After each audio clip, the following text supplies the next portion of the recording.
Матеw хүүгийн биед шүглсэн чөтгөр. Английн Кембриж дахь тэрхүү байшин гаднаасаа тиймч онцгой, гайхамшигтай, мөн тиймч аимшигтай бос харагдах ердийн нэгэн хуучвтар байшин юм. Гэвч тэр байшин нь бас чөтгөр оршихоор тиймч эртний эд бус бүлгөө. Энэ байшингийн оршин суугч Дерек Маннинг 1967 оны 2 дугаар сараас эхлэн гэрийн доторх эд зүйлс ямар нэгэн үл ойлгогдох нууцлаг байдлаар байсан байрнаасаа хөдлөөд байгааг ажигласан байна.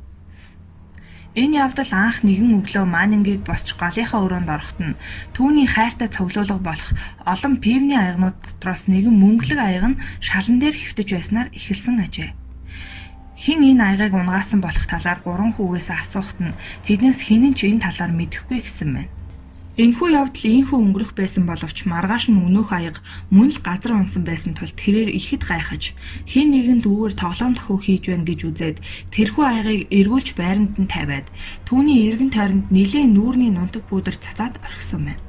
Ингэснээр хэн нэгэн итгээд тэрхүү аягыг дахин унгаахаар оролдвол түүний уул мөр зайлшгүй гарахаар болсон ажээ.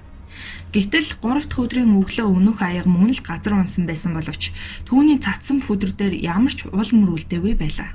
Маннинг энэ талаар цагдаагийн газарт очиж мэдүүлэхэд тэд түүнийг Кембрижийн гаж үзэгдлийг судлах нийгэмлэг рүү явуулсан байна.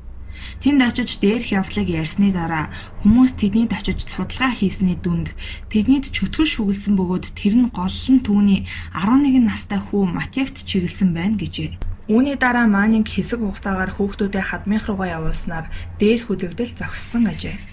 Гэвч удалгүй хүүхдүүдийг эргэж ирснээс хойш өнөөх чөтгөр бүр байшин доторх мебель эд хогшлыг байрнаас нь хөдөлгөх болсон байна. 1970 оны шинэ жилийн өмнөхөн Зул сарын баярын үеэр өнөөх чөтгөрийн үйл ажиллагаа бүр дээд зэгтээ хүрсэн байлаа. Энэ үеэр бүх хүүхдүүд нь хадмынх руу амархаар явсан бөгөөд гагцхүү Матеw хүү эцэг эхтэйгээ хамт гэртээ үлдсэн байжээ. Тэрээр шөнө бүр ямар нэгэн амьтан түүний унтлагын өрөөний ханыг майжах, цонхныхон доогуур гүйлдэх зэргийг сонсдог байсан бөгөөд харин нэгэн шөнө шкаф байдаг ханыг нь майжах сонсогдож байснаа бүр өрөөнд нь орж ирэх шиг болохоор нь тэр босч чийдэнгээ асааж харвал түүний өрөөнд байдаг хүнд царс модон шкафыг ханнаас хагас метр хэртэй хөндөрүүлсэн байжээ. Тэрээр даруй чийдэнгээ унтрааж цаашид хэрххийг харахаар зогсдол түүний унтдаг орны нэг тал нь газраас хөндөрч нөгөө тал нь дайвалзаж байжээ. Тэрээр яаралтай гүйж эцэг эхтэрээ очиж дээрх байдлыг ярьж тэднийг авчирч үзүүлээд дараа нь эцэг эхтэйгээ хамт тэдний өрөөнд унтсан байна. Харин маргааш өглөө нь тэд босч өнөөх хүүгийн унтдаг өрөөнд орж хараад бүр ихээр гайхацгаасан байна. Учир нь тэр өрөөний доторх бүх зүйлсийг онгочин тэр гих аргагүй болгосон байлаа. Энэхүү явдал цаашид улам өрнөж өрөөний бүх зүйлсийг ийш тийш нь хөдлөгдөг нь багдаж тэрхүү чөтгөр бүр гаарч эд зүйлсийг өрөөний дотор нисгэх болсон байна. Тэрч бүхэл тэдний зочлон ирсэн хүмүүсийн нүдэн дээр өнөөх чөтгөрийн хүссэн ясаар өрөөний дотор хүссэн зүйлийг нь нисгдэг болсон байна.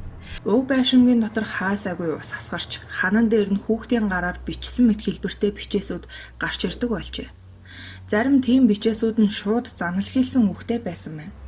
Нэг тийм бичээс дээр хүүгийн өрөөнд гарч ирсэн Матеw чи сайхан мэдээрээ болгоомжтой байсан чин дээр байх шүү хэмээсэн байжээ.